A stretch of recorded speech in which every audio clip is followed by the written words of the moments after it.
Kaži mi šta želiš tvojim drugarima za novu godinu? Jedno srce. I šta to srce treba da predstavlja?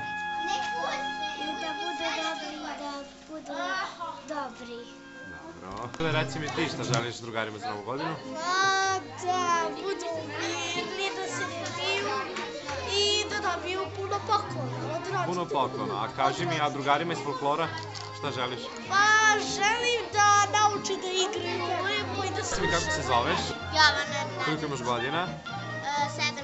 A kaži mi šta želiš tvojim drugarima za novu godinu? Puno sreće, radosti i veselja. A možda nešto posebno za drugari iz Abraševića?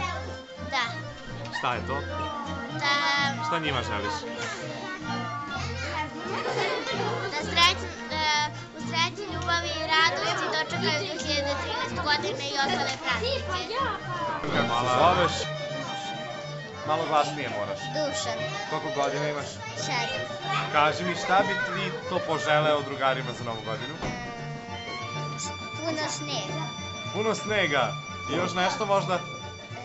Da imamo puno snega. Svojim drugarima bi poželjela puno zdravlja, veselja. Šta bi poželjela tvojim drugarima? Bilo šta. Bilo šta, što oni vole, jel da? A drugarima s folklora? A drugarima s folklora? Nešto... Kako se ti zoveš? Jana. Koliko imaš godina? 4. A kaži mi šta želiš tvojim drugarima za novu godinu? Kako? Auto na gas. Auto na gas. A kaži mi zašto želiš auto na gas? Pa on se vas... Kaži mi šta želiš sebi za novu godinu? Šta bi ti voljela da dobiješ za novu godinu?